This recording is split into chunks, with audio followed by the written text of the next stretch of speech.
Hello friends. Hello hello students. मैं Prashant Dobhal Edward exam Google classes में एक बार फिर आपका स्वागत करता हूँ। जैसा कि आप मेरे बैग में देख रहे हैं कि यहाँ पे यूके एसएससी जेई और ई इसका पाठ्यक्रम मैंने यहाँ लिखा है। तो आज हम सबसे पहले इसके पाठ्यक्रम यानी सिलेबस के बारे में बात करेंगे और फिर वन बाय वन हमारी एक क्लास होगी जो कि इस पूरे पाठ्यक्रम को समाहित करेगी यानी इसको कंप्लीट करेंगे। तो जैसा कि आप इसमें देख रहे हैं, मैंने इस पाठ्यक्रम में लिखा है वर्ण संरचना, वर्तनी शोधन, शब्द रचना, संधि, समास, ये सारे के सारे मैंने आपको उसमें दे रखे हैं।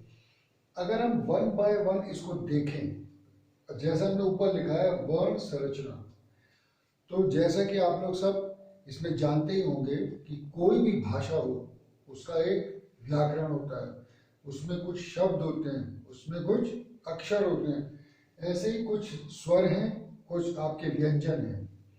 तो ये मैं आपको डिटेल इसमें क्लास में बताऊंगा कि मतलब कौन से स्वर कैसे निकलते हैं, किसमें वायु का काम है, कौन सिर्फ कंठ से निकलते हैं, कौन सिर्फ नासिका से निकलते हैं और कौन कंठ और नासिका दोनों से निकलते हैं।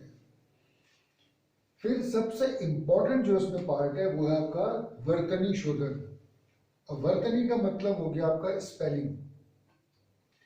हिंदी भाषा में वर्तनी की त्रुटि मतलब जो गलतियां हैं वो बहुत बच्चे करते हैं। जैसे मैं एक आपको एग्जांपल ही दे दूं, जैसे मैंने बोल दिया आपका प्रार्थना, लोग इसे बोलते हैं आपका प्रार्थना, ये प्रार्थना नहीं है। अगर हम इसे देखें तो ये प्रार्थना है। अब बच्चे कहीं पे र को यहाँ लगा देते हैं, कोई न के ऊपर लगाते हैं। इसका सीधा सा और सबसे सिंपल जो इसका रूल या नियम है वो ये है कि जब हमने कोई शब्द बोला प्रार्थना तो प के बाद र आया, तो प के बाद वाले शब्द पर या अक्षर पे र आया, प्रार्थना। ऐसे ही आपका आशीर्वाद, हम लोग जहाँ पे अ लगता है वहां पे आ लगा देते हैं, जहाँ आ लगाना होता है वहां पे अ लगा देते हैं। अब जैसे मैंने बोला आशीर्वाद, देखिए आ शी, अब लोग यहाँ लगा देते हैं जबकि ये होना चाहिए, क्योंकि सेंटेंस क्या है, जो आपका शब्द है वो है आशीर्वाद, श के बाद आ रहा है। तो कई बार लोग श को स लगा देते हैं, स को श ऐसा लोग लगा देते हैं। ये भी मैं आपको डिटेल में समझाऊंगा कि वर्तनी और आपका मात्रा कैसे कैसे लगती है। फिर अगला टॉपिक है हमारा शब्द रचना। इसमें आपका उपसर्ग, प्रत्यय, संधि और समास, ये भी बहुत अच्छा टॉपिक है। संधि बहुत खास है, समास बहुत खास है। उपसर्ग का मतलब होता है कि कोई भी ऐसा वर्ड, ऐसा शब्द जो कि किसी शब्द के आगे लगता है, एक कोई होना चाहिए अक्षर। जैसे मैंने बोला अ, तो अ से आप बोल सकते हो अपकार, ये उपकार का विलोम है, अपकार। चाहे हो गया उप तो उपकृत, तो कैसा भी। और कोई लास्ट में लगता है, जैसे लगा एंड में तो नमक, न म क, ये एंड में क लगा है, क मतलब अ लगा है, अ मतलब मात्रा, तो ये भी अच्छा था। सबसे इंपॉर्टेंट संधि और समास। इसमें समास बहुत खास है, क्योंकि समास में मैंने यही देखा है कि बच्चे दो समासों के बीच में बहुत भ्रमित रहते हैं, बहुत कंफ्यूज रहते हैं। अब पहले मैं आपको बताऊं कि समास क्या है। समास का मतलब जो होता है वो होता है संक्षेपण, संक्षेप करना है, जो जैसा कि इंग्लिश में एब्रिज होता है। जैसा हमने बोला एनडीए, नेशनल डिफेंस एकेडमी, लेकिन मैंने शॉर्ट में लिख दिया एनडीए, वो इसका एब्रीविएटेड फॉर्म है, संक्षेपण। तो समास को भी हम जैसे मैंने बोला सुख दुख, तो हम क्या करते हैं, दो शब्दों को जोड़कर जो नया शब्द बन जाता है उसे समास कहते हैं। अब समास के बहुत सारे भेद हैं, 6 भेद हैं, वो हम आपको वन बाय वन आपको सब कुछ बताएंगे। पहले मैं आपको ये बता दूं कि बच्चों को सबसे ज्यादा कंफ्यूजन कहाँ पे होता है। अब जैसे मैंने यहां लिखा है बहुब्रीहि समास। आप गौर से देख रहे होंगे कि मैंने इस ह पे बड़ी मात्रा नहीं लगाई है, जैसा कि बच्चे उसमें लगा देते हैं। बहुब्रीहि, बहुब्रीहि समास, जैसे ये हो गया। फिर है आपका द्विगु समास, फिर है आपका कर्मधारय समास।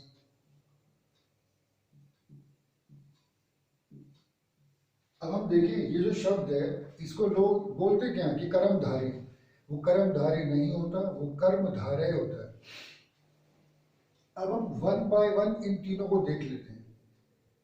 सबसे पहले हो गया आपका द्विगु समास। बहुत ही आसान है। जैसे इसमें होता क्या है, ये मैं आपको डिटेल में तो समझाऊंगा, अभी मैं आपको एक ब्रीफ, एक आपको शॉर्ट में बता रहा हूं, जिसमें पहला पद संख्यावाचक होता है। पहला पद संख्यावाचक, जैसे मैंने बोल दिया कि नवरत्न, या मैंने बोला त्रिवेणी। देखिए, त्रिवेणी, नवरत्न, पंचवटी, कुछ भी बोल दिया मैंने, चौराहा, ये हो गया आपके द्विगु समास। कर्मधारय समास और बहुब्रीहि में बच्चे बहुत कंफ्यूज होते हैं। तो कर्मधारय समास होता है वो कि जिसमें एक शब्द यानी पहला वाला शब्द दूसरे वाले शब्द की विशेषता बताता है। जैसे मैंने लिखा है, देखिए कोई शब्द लिखा है कमल नयन, नील गगन। तो इसमें नयन को कमल की तरह बताया जा रहा है। जब जैसे हम अब आगे उसमें पढ़ेंगे तो कहीं पे आएगा आपका अलंकार कि खोलो अपना पंकज सा मुख सखी। देखिए, मैंने बोला खोलो अपना पंकज सा मुख, तो पंकज होता है आपका कमल। तो कहीं पे अब जैसे कहीं आपने है देखा हुआ आपका अलंकार में कि हरिपद कोमल कमल से, लक्ष्मी जी विष्णु जी के पैर सहला रही हैं और उनको बोल रही हैं कि आपके, हरि मतलब विष्णु जी, हरि पद, आपके जो पैर हैं वो कमल की तरह मुलायम है। तो ये भी क्या हो गया, कमल और नयन, कमल के समान नयन, नीला है गगन। अब देखिए, आपको कंफ्यूजन छात्रों को कहाँ होता है, जैसे मैंने एक नाम लिखा हुआ पीतांबर, नीलांबर, मैंने लिखा पीतांबर, इसमें मैं आधा म भी लिख सकता हूँ। जैसे मैंने बोला आपका पीतांबर, तो बहुत से बच्चे मेरे से इसमें पूछते भी रहते हैं कि सर ये कर्मधारय है या बहुब्रीहि है। पहले मैं आपको बता दूं कि पीत का मतलब होता है पीला, पीला है जिसका अंबर, अंबर मतलब कपड़ा यानी वस्त्र, जिसकी ड्रेस या जिसका जो मतलब वस्त्र है वो पीले रंग का है। अब लोग ऐसा बोलते हैं कि सर ये तो कृष्ण के लिए बोला हुआ है, पर अब आप देखिए कि नीलांबर या आपका पीतांबर, कोई भी शब्द है वो किस संदर्भ में बोले गए हैं। जैसे अगर मैं देखूं, अगर आप फिल्में देखते हैं, कोई आदमी बोलता है कि मैं तेरा खून पी जाऊंगा, तो लिटरली वैसे मतलब कोई किसी का खून नहीं पीता, वो तो एक गुस्से में अपनी भावनाओं को व्यक्त कर दिया जाता है। तो ऐसे ही अगर सिर्फ पीतांबर बोला गया है तो वो आपका कर्मधारी है, क्योंकि वो पीला रंग किसी अंबर, किसी वस्त्र की विशेषता बता रहा है। लेकिन यही शब्द अगर बोला है किसी दूसरे संदर्भ में, कि जैसे द्रौपदी और उनका चीरहरण जब हो रहा है, तो द्रौपदी बोलती हैं हे पीतांबर मेरी रक्षा करो, तो वहां पर पीतांबर को वो कृष्ण को बोल रही है। यानी ये भी आपको पता होना चाहिए किस संदर्भ में बात हो रही है। ठीक, तो जो मैंने आपका पीतांबर या नीलांबर जो वर्ड बोला, वो अगर वो कृष्ण के बारे में, तो जैसे मैंने बोला नीलकंठ, नीलकंठ शिव जी भी है, नीलकंठ पक्षी भी है। तो नीला है जिसका कंठ, अगर वो शिव की तरफ आपका इशारा है तो फिर वो बहुब्रीहि समास हो गया। बहुब्रीहि वो होता है कि जिसमें संकेत एक तरफ ना होकर दूसरी तरफ चला जाता है। अब जैसे मैंने बोला आपको कि वहां पे बोला हुआ है पीताम्बर, लेकिन दूसरे संदर्भ में उसे कृष्ण के लिए इस्तेमाल किया जा रहा है। अब मैंने बोला आपका दशानन, जरा ये शब्द को देखो आप, दशानन। दशानन शब्द मैंने जैसे ही बोला तो आपने बोला 10 हैं जिसके आनन, यानी मुख। अब आपके दिमाग में आएगा कि जो पहला हुआ है शब्द वो तो संख्यावाचक है, यानी ये द्विगु है। लेकिन दशानन, 10 सिर किसी के हैं, ऐसे एक ही आदमी है जिसके 10 सिर हैं, तो यानी संकेत कहीं और गया, वो यूनिक आदमी है कोई, तो इसीलिए वो द्विगु ना होकर बहुब्रीहि हो गया। अब जैसे आपने बोल दिया कि गंगाधर, तो गंगा को धारण करने वाले वो सिर्फ और सिर्फ शिव जी हैं, तो यहाँ पे ये आपका बहुब्रीहि हो गया। तो ऐसे ही आपको समास भी देखने हैं। उसी तरह आपकी संधि है।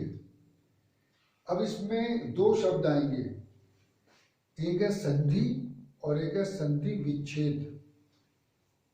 संधि का मतलब हो गया शब्दों का मेल, संयोजन, आपने जोड़ दिया। जैसे देखिए मैंने बोला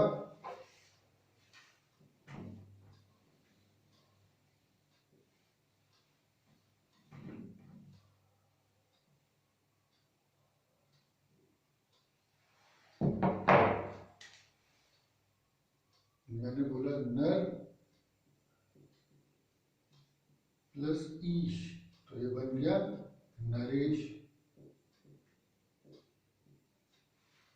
ये भी रूल आपको मैं पूरे समझाऊंगा। बस एक चीज का रखना है आपको ध्यान कि इंग्लिश और हिंदी में एक बहुत खास अंतर होता है।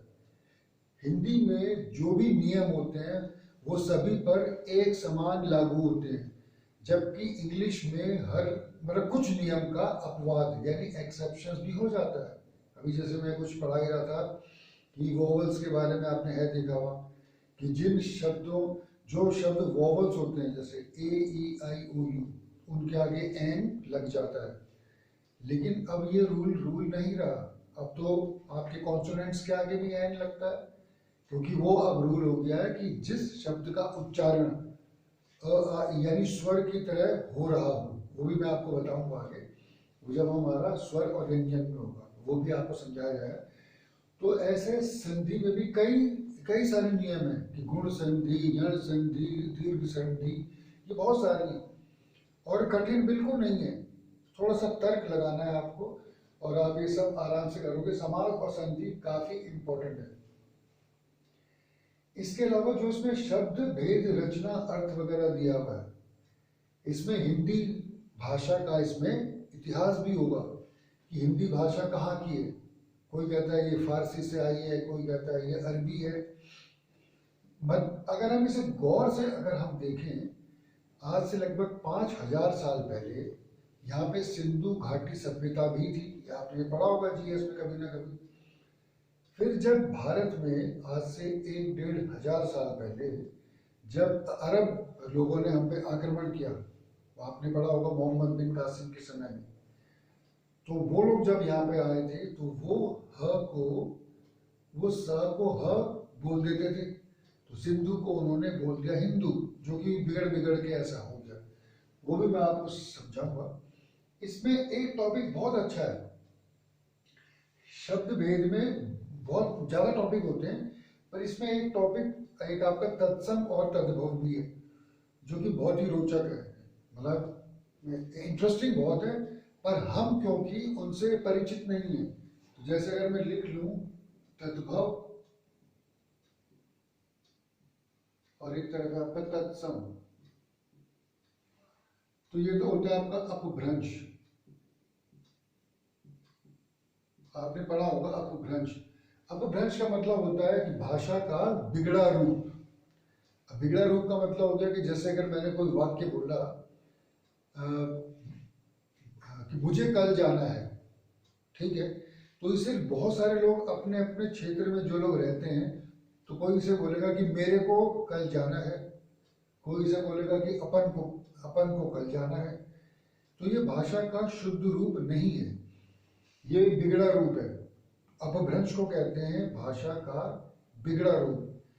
जैसे आजकल के जो जो भी युवा है, युवा क्या कोई भी लोग हैं, वो चाहे वो भाषा को ना वो शुद्ध बोलते हैं, ना वर्तनी लगाते हैं, और इसलिए वो किसी कॉम्पिटिटिव एग्जाम जो प्रतियोगी परीक्षाएं हैं उनमें उनको दिक्कत होती है। ठीक है, तो मैं ये भी आपको समझाऊंगा। तो तत्सम जो है वो भाषा के शुद्ध रूप है, यानी संस्कृत के शब्दों में शुद्ध रूप। मैं लिख देता हूं शुद्ध संस्कृत शब्द।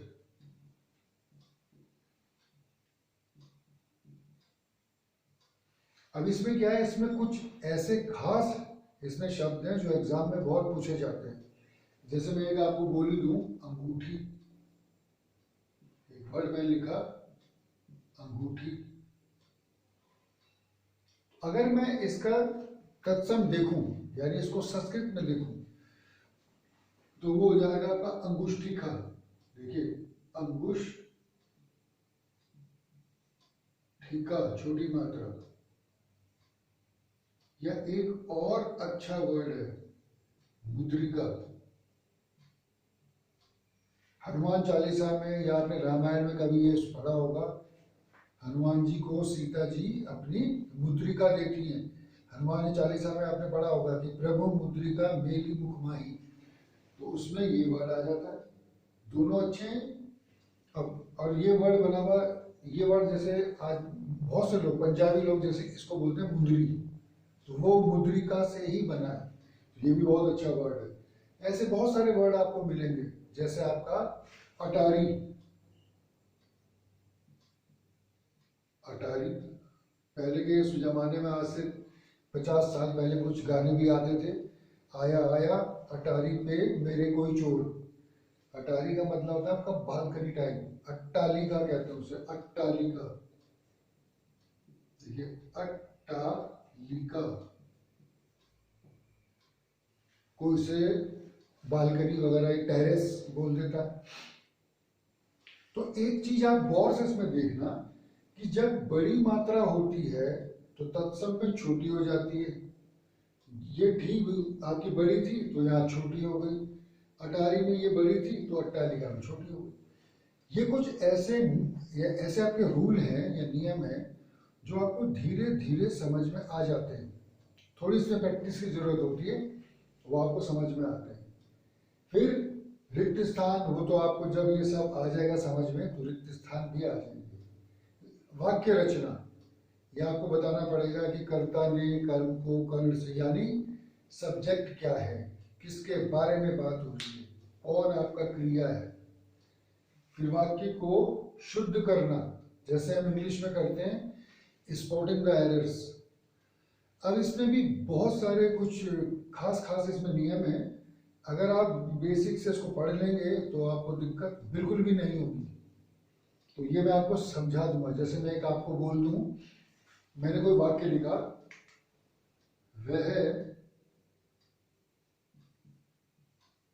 जीवन भर आजीवन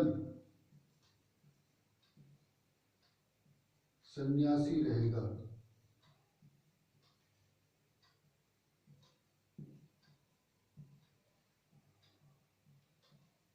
अब हम गौर से अगर हम देखें, वहां लिखा हुआ है वह आजीवन जीवन भर या जीवन भर आजीवन सन्यासी रहेगा। तो आजीवन और जीवन भर दोनों एक ही चीज होती है, दो दो यूज नहीं हो सकते। या तो लिखो वह आजीवन सन्यासी रहेगा, या लिखो वह जीवन भर सन्यासी रहेगा।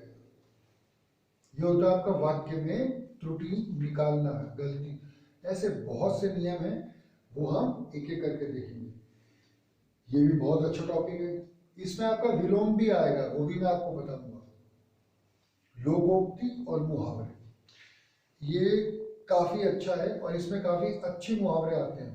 मुहावरे का मतलब होता है जो हर जगह एक समान, मतलब हर क्षेत्र में एक समान रूप से बोले जाते हैं।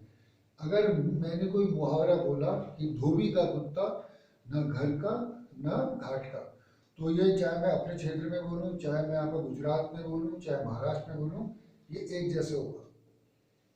लोकोक्ति, लोगों द्वारा बोली गई।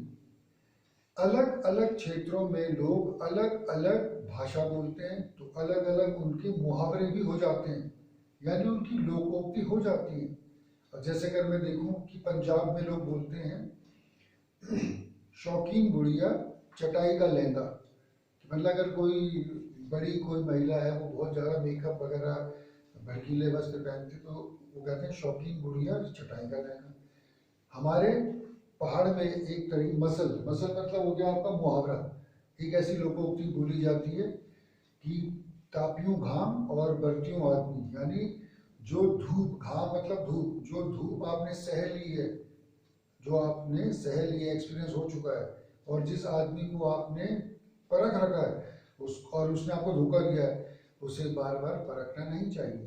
तो ये हमारे क्षेत्र में, अपने अपने क्षेत्र में, जैसे हरियाणा में है, हम लोग बोलते हैं कि हम इतना थक गए कि घुटने दर्द हो गए, और वो लोग उसे बोलते हैं अपने क्षेत्र में कि हमारे तो गोड्डे टूट गए, वो शब्द को गुड्डा बोल देते हैं। तो अलग अलग क्षेत्र में अलग अलग है। और आखिरी जो पार्ट है वो है आपका कॉम्प्रिहेंशन, एक गद्यांश है जिसके बेस पे, जिसके आधार पे कुछ आपको प्रश्न दिए रहते हैं और आपको उसका शीर्षक भी लिखना होता है। बहुत ही आसान होता है। तो हम कल से ये 1 बाय 1 टॉपिक शुरू करेंगे। आशा है आपको ये सब समझ में आया होगा, और जब ये क्लास कंटिन्यू होगी तो आप बाकी सारे प्रश्न करने में सफल हो जाएंगे। तो आज के लिए हम यहीं रुकते हैं। Hope you like the class. तो आज के लिए इतना ही। Have a very nice day.